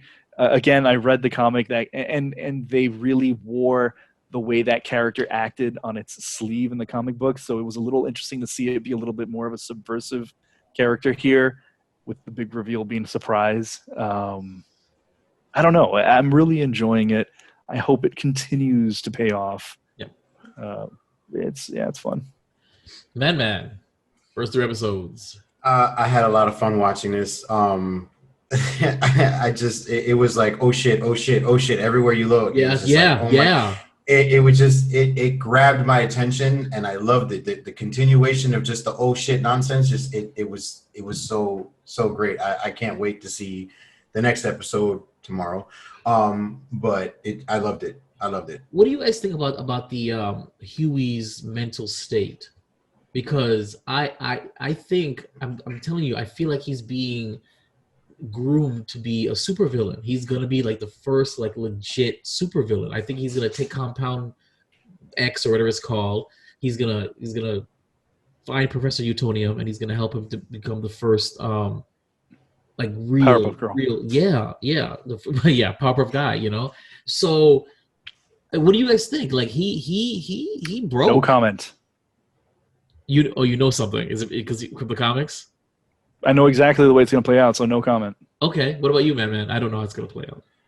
I sense that to be a strong possibility. Yeah. Especially towards the end of that episode where he was kind of mind blown. Oh, and it was just like, why are we doing this? Yeah, he's broken. He's absolutely broken, and it's killing me to watch him sometimes. It is like I'm just like, oh God, get him off screen. I can't. It's because he's so broken, you know. And I hate to see that.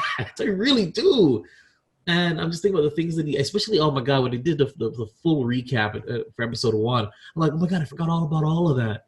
It was great. I look forward to it. I would assume you guys are on board. You're absolutely thrilled. Is there anything that you want to happen in season 2? I want Stormfront and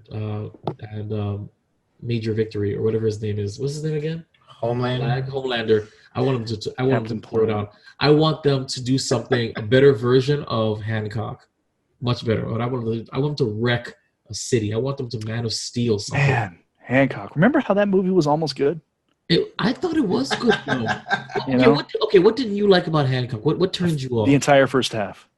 The first half turned. No, you sorry, off? the entire second half. That's the one. I liked it. I liked it when it was just a drunken superhero movie, and then when it became a weird love story, it was like, yeah, whatever. I liked it. I liked their weird play on demigods and other crap. But I would have loved. I think the world building was great. There was potential. I mean, it was 2 movies that got smushed into one. I don't know if you know that. No, I didn't know that. What? Explain that to me real quick. Sorry. That's it. It was 2 scripts that got merged.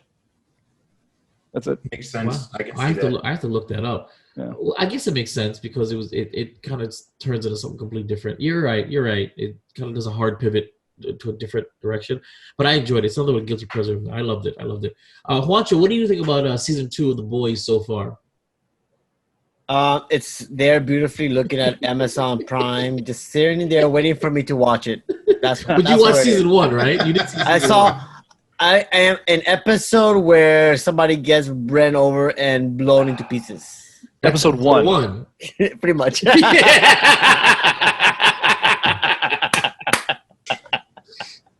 I'm kidding. I'm past where No, he's not. He's not. Actually, I'm not. He's on the wiki page now. He's like, no. Actually, no. I'm in the page where somebody's is naked in the bathroom. I'm naked in the bathroom, and they're in the bathroom scene, and he's like hiding in the bathroom with a girl superhero. That's the wrong show. Yeah, you're watching the wrong thing. That's the wrong show. Dang it! No, I'm missing that now. But I'm like episode 2 or 3 of The Boys. I started watching it when it came out, and then I stopped, and then I don't know what happened from there. Finish watching it. It's okay. You should. Fine, damn it. What are you watching right now? I'm watching Selena Gomez plus Chef. What? Selena plus Chef. It's like a food thing. It's so quirky, but I love it. It's so good. Wow. Okay, well, and wrap it up. Question of the day: what is your favorite gaming handheld of all time? Game Boy Color.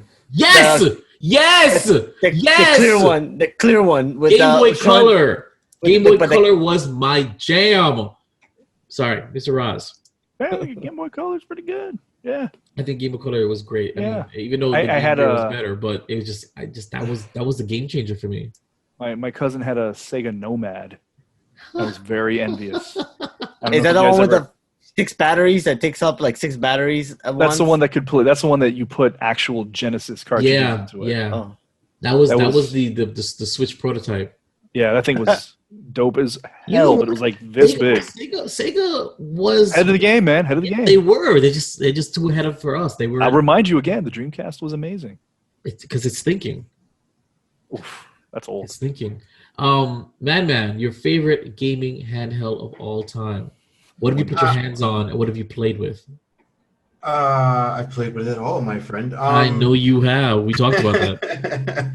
I definitely, I'm going to go with the Game Boy Color because I originally had the original. I actually still have it, the original Game Boy. Yeah, I have mine somewhere too. So that transition as a child from like black and white, pixely, whatever, into color, I was like amazed, and that was it for me. That's probably how the people felt with the Wizard of Oz, when it went from black and white to color. Like, oh my god, Yeah. like it was just such a great moment, and I love the idea that you could put games that weren't Game Boy Color games, you could toggle the colors. That was great. I love that so much. I was like Pokemon Blue. Yeah, and I toggled it. I toggled it whatever I wanted. It looked terrible, but it was great. It was absolutely great. So, second favorite for me probably would have been the. Yeah, pretty much, I guess. I will say. I don't know. The next one actually, it's the Sega one that's like this big, but it had three batteries. Game Gear. I like Game Gear. You know what? I won't lie. Second one would have been Game Gear. I love the Game Gear a lot. But I just couldn't keep up with the batteries. They just run out so fast. Yeah. I always had it plugged in. Oh, but it didn't come with that, right? It didn't come with. It did. It totally did. Yeah, an AC adapter. So where was mine? You probably lost it. Where was you probably lost it. I have no memory for the AC adapter. I only have the memory of being yelled at because I'm burning through 6 batteries every half an hour. Pretty much. So I'd say the second best for me was the PSP. The PSP. And the PSP, and I know there's a reason though, and it's not because the PSP was great. Because you could play movies on it. Dude, because the first thing I did was hack the thing, and I just installed the homebrew viewer, and I used it as an emulator, and I played like Super Nintendo games on it, and Genesis games on it, and just pirated the hell out of the universe on it. You're right. It was a great homebrew console. The PSP was really never got into the PSP grave. No, I liked it because I played Crisis Core on it, and I played a couple other games. I played Dynasty Warriors on it. I actually still have the PSPs upstairs somewhere. Really, and I still have the game, just a little disc. And I love those disc thingies; they're cute. If I was younger, I bet the 3DS would have been a godsend for me because, like, looking at the catalog of games that came out on the 3DS, like a 10 or 11-year-old me would have like absolutely loved it. True. By the time the 3DS came out, all of us have aged out of really playing handhelds like that. No, I kept on playing handhelds. That's why I love the Switch so much. Because now we have the Switch. Yes, and I never use it. I never use it handheld. Ever. I only ever use it handheld. I personally have never docked it. My son, or when we played Hyrule Warriors, we did, but he always plays it docked. I don't. I played handheld. I take it everywhere with me. That's what I used to do. Was the last time we went to San Jose Forest? I let him go off, and I sat in a little area with my. How'd you do that? Like San Jose Forest with a Switch? I'm surprised you didn't get mugged. No, you know what? I wasn't. I played, and I was there every day with it. I just sat in my little area. Wow. I played for the entire time. You probably played next to the security office. Probably. There's no security office there. Did you get thrown up on? Huh? Where? Of course he did. He went to Santa's Enchanted Forest. Listen. That place is Santa's Enchanted Forest. Look, okay. Exactly. It's a trap. That place was legit. It was the best place ever. It's never coming back again. I feel bad for you. Okay, shut up. That place was a war crime. No, it wasn't. It was a great place. Okay, and I will show you. I'm gonna do a massive cut of all 10, 12 years, and you're gonna watch my kids grow up. You're gonna see and then you're gonna look in the background, and every shot of your kids is gonna be a dude throwing up in the background. I never once saw vomit on the floor. I never once saw anybody ever throw up on anywhere. You're gonna be like, well, there were like people with gunshot wounds. I saw somebody get shot in Santa's Enchanted Forest. You did not. You lied. Ankle. That's why I never went back. I believe it. Back in the early 90s. I literally saw a family of 4 get eaten by a pride of lions at Santa's Enchanted Forest. Place was a death trap. And with that being said, that's it for Keepin Up the Geek Bros episode 107. Of course, you can check us out on Juancho, please do the outro. All right, check us out at Geek Bros with a 0. That's Instagram, Twitter, email us geekbros in yahoo.com, Facebook /Geek Bros. And the first place, WeBeGeeksPC.com with their new internet thing that they got going on. Looks really great. That's great. YouTube.com /Virus Studio if you want to see our beautiful faces throughout this uncut edition. You can check me out on the _Juancho with the 0 on Instagram. And if you want a game with me, it's Juancho X88. Ross, go ahead. Just Roz. Just find me on Twitter if you want to. It doesn't matter. crazy, He's hungry. He's hungry. It doesn't matter. Tuxedo Madman. You can find me.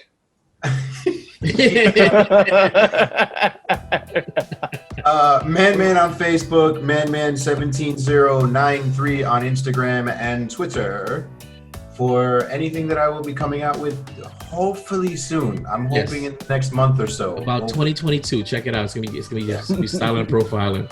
Of course, it's me. I'm gonna go the Roz route. Vibrep Studios, VIBEREV Studios. Just look me up everywhere. It's everywhere.